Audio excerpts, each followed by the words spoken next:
Titik awal sejarah ICRC dimulai pada saat Perang Solferino di tahun 1859, di mana ada seorang pengusaha asal Swiss bernama Henry Dunant yang melihat secara langsung gimana pertempuran Solferino itu terjadi di Italia. Nah, si Henry Dunant ini melihat banyaknya tentara tergeletak di medan perang tanpa adanya pengobatan yang memadai. Jadi, berawal dari prihatin, ia mengajak warga setempat untuk memberikan perawatan dan merawat tentara-tentara tersebut tanpa memandang status kewarganegaraan mereka.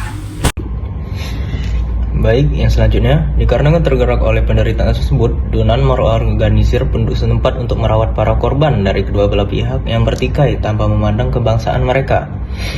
Pengalaman tersebut mendorong Dunant menulis buku yang berjudul A Memory of Solferino pada tahun 1862, yang di dalamnya ia mengajukan dua ide revolusioner, yaitu yang pertama, membentuk perkumpulan sukarelawan untuk membantu korban perang di setiap negara, dan yang kedua, menyepakati perjanjian internasional yang melindungi petugas medis dan korban perang. Gagasan ini mendapat sambutan luas pada tahun 1863. Dunant bersama 4 warga Jenewa lainnya mendirikan Komite Internasional untuk Bantuan bagi Prajurit yang Terluka, yang kemudian berganti nama menjadi ICRC. Nah, pada tahun 1864, komite ini berhasil mengumpulkan 16 negara untuk menandatangani Konvensi Jenewa yang pertama. Perjanjian ini secara resmi meletakkan dasar hukum humaniter internasional atau yang bisa disingkat HAI dan menetapkan palang merah sebagai simbol universal untuk perlindungan. Sejak saat itu, ICRC bekerja sebagai penjaga HHI, memberikan bantuan dan perlindungan kepada para korban konflik bersenjata di seluruh dunia dengan prinsip netralitas dan independensi. Sekian, terima kasih. Berikut kegiatan yang dilakukan oleh ICRC: mengunjungi tawanan perang dan tahanan keamanan, mencari orang hilang, memfasilitasi pertukaran berita antara anggota keluarga yang terpisah, mempertemukan kembali keluarga yang terpisah. Kegiatan yang dilakukan ICRC, menyediakan air aman, makanan dan bantuan medis bagi orang-orang yang membutuhkan, mempromosikan penghormatan hukum internasional, memantau kepatuhan terhadap hukum tersebut, berkontribusi dalam mengembangkan hukum tersebut. Kegiatan ICRC didanai sepenuhnya oleh kontribusi sukarela, berbeda dengan IVRC yang mana kontribusi pembayarannya merupakan suatu kewajiban dari setiap negara pesertanya. Oleh karenanya, besar harapan ICRC kepada masyarakat internasional untuk memberikan sumbangan sukarela agar mereka dapat terus berjuang mempertahankan kehidupannya. Berikut kegiatan yang dilakukan oleh ICRC: mengunjungi tawanan perang dan tahanan keamanan atau security detained, mencari orang hilang, memfasilitasi pertukaran berita antara anggota keluarga yang terpisah, mempertemukan kembali keluarga yang terpisah, menyediakan air aman, makanan, dan bantuan medis bagi orang-orang yang membutuhkan, mempromosikan penghormatan hukum humaniter internasional, memantau kepatuhan terhadap hukum tersebut, berkontribusi dalam mengembangkan hukum tersebut. Terima kasih. Kegiatan ICRC didanai sepenuhnya oleh kontribusi sukarela. Berbeda halnya dengan kegiatan IFRC, yang mana kontribusi pembayarannya merupakan suatu kewajiban dari setiap negara pesertanya. Oleh karenanya, besar harapan ICRC kepada masyarakat internasional untuk memberikan sumbangan sukarela agar mereka dapat terus berjuang mempertahankan kehidupannya. Lambang ICRC: 1. Simbol netralitas dan perlindungan. Palang merah dipakai untuk menandai fasilitas medis, petugas kesehatan, dan korban perang agar dilindungi dan tidak diserang dalam situasi konflik bersenjata. 2. Asal-usul lambang ini ditetapkan dalam Konvensi Jenewa tahun 1864. Bentuknya merupakan kebalikan warna bendera Swiss, latar merah dengan salib putih. 3. Makna hukum, diakui dalam hukum humaniter internasional. Penggunaan lambang dilindungi secara hukum agar tidak disalahgunakan. 4. Lambang tambahan, selain palang merah, diakui juga lambang bulan sabit merah, kristal merah, dan singa matahari merah yang pernah dipakai Iran sebelum tahun 1980. Prinsip ICRC. Di dalam Konvensi Wina 1965, ada 7 prinsip yang menjadi pedoman dalam kegiatan ICRC dan seluruh komponen gerakan lainnya yang harus dipatuhi. Adapun ketujuh prinsip dasar tersebut telah diproklamasikan di dalam Konvensi Internasional Palang Merah dan Bulan Sabit Merah ke-20. Yang pertama yaitu kemanusiaan, yang kedua kesamaan, ketiga kenetralan, keempat kemandirian, kelima yaitu kesukarelaan, keenam kesatuan, ketujuh kesemestaan. Peran penting International Committee of the Red Cross atau ICRC berdasarkan statutanya. ICRC memiliki peran yang diatur dalam beberapa pasal penting. Pertama, berdasarkan pasal 4 Statuta ICRC dan pasal 3 Statuta Gerakan Palang Merah Internasional.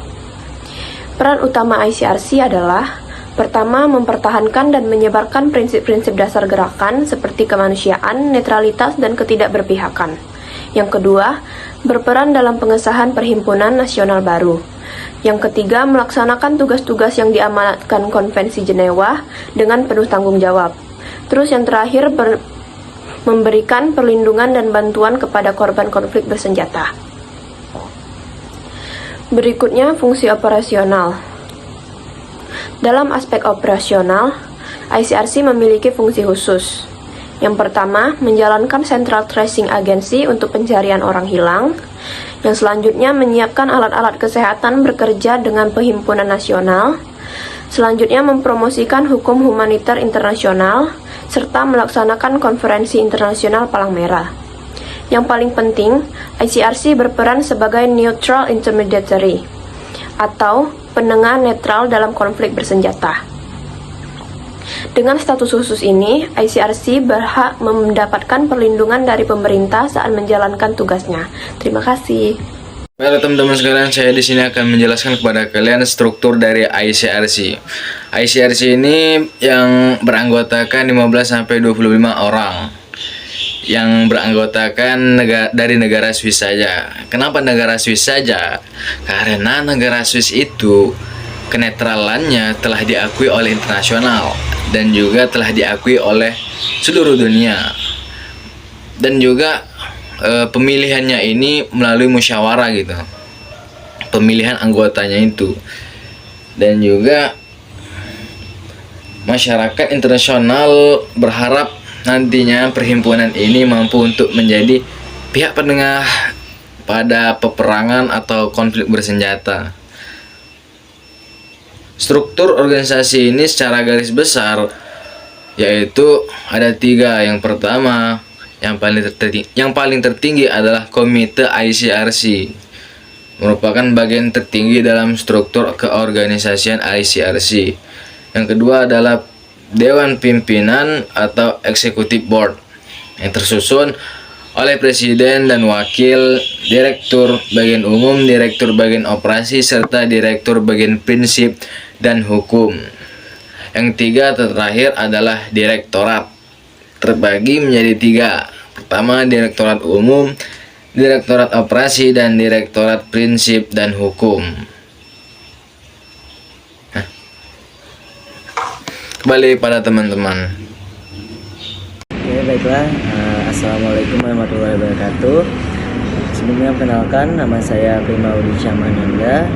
Di sini saya dari kelompok ICRC akan menjelaskan tentang tinjauan umum tentang Konvensi Jenewa yang memberikan dasar hukum bagi ICRC untuk sebagai subjek hukum internasional yang diakui. Jadi Konvensi Jenewa yang terkenal itu pada tahun 1949. Sebetulnya Konvensi Jenewa itu telah dilakukan sebanyak 4 kali. Jadi the first Geneva Convention itu pada tahun 1864 itu tentang perbaikan keadaan anggota-anggota bersenjata yang sakit atau terluka di darat.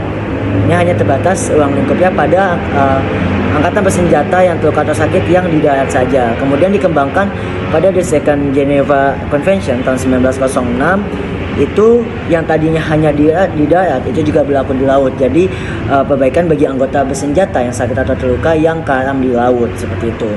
Kemudian di the first dan the second Konvensi Jenewa ini itu berfokus hanya pada korban pelaku perang yang notabene sebagai tentara, yaitu angkatan bersenjata. Jadi belum fokus pada rakyat sipil ataupun korban perang lainnya. Kemudian di Konvensi Jenewa ketiga, Geneva Convention pada tahun 1929 itu mulai diberlakukan terhadap pelindungan atau perlakuan terhadap tawanan perang. Jadi sudah mulai yang tadinya hanya masih terhadap anggota bersenjata, tetapi yang tadinya hanya pelindungan perbaikan bagi korban yang terluka, tapi ini juga terhadap tawanan perang. Kemudian disempurnakan kembali pada tahun 1949.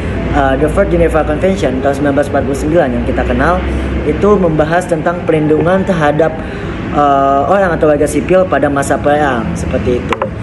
Nah, 4 kali Konvensi Jenewa dilakukan itu memiliki beberapa pasal atau beberapa poin yang penting bagi berdirinya ICRC atau memberikan kewenangan atau legitimasi kepada ICRC untuk bertindak sebagai subjek hukum yang diakui oleh hukum internasional. Yang pertama itu pada pasal 9, pasal 10, 17, 18, dan pasal 63 dari Konvensi Jenewa yang pertama sampai yang keempat itu memberikan jaminan akses ICRC dalam menjalankan tugas kemanusiaan. Kemudian pada pasal 19, 21, 34 Konvensi Jenewa pertama dan pasal 23 pada Konvensi Jenewa kedua itu melindungi fasilitas dan transportasi ICRC dalam bertindak melindungi korban perang. Kemudian selanjutnya pasal 38 sampai pasal 44 Konvensi Jenewa pertama sampai kedua itu memberikan hak ICRC untuk penggunaan lambang, seperti itu. Terus selanjutnya pasal 24 Konvensi Jenewa pertama, pasal 36 dan 37 Konvensi Jenewa kedua, pasal 20 Konvensi Jenewa ketiga itu memberikan perlindungan staf ICRC yang berada di lapangan. Kemudian yang terakhir pasal 46 Konvensi Jenewa pertama, kemudian pasal 47 Konvensi Jenewa yang kedua itu melarang tindakan pembalasan terhadap staf ICRC maupun fasilitas ICRC, sehingga para pihak yang bersengketa atau belligerent dilarang untuk melakukan pembalasan kepada baik stafnya maupun fasilitasnya berupa rumah sakit dan lain sebagainya. Mungkin itu saja tinjauan umum tentang ICRC, tentang Konvensi Jenewa yang memberikan hak dan kewenangan dan kewajiban bagi ICRC untuk diakui sebagai subjek hukum internasional. Mungkin kurang lebih mohon maaf. Wassalamualaikum warahmatullahi wabarakatuh.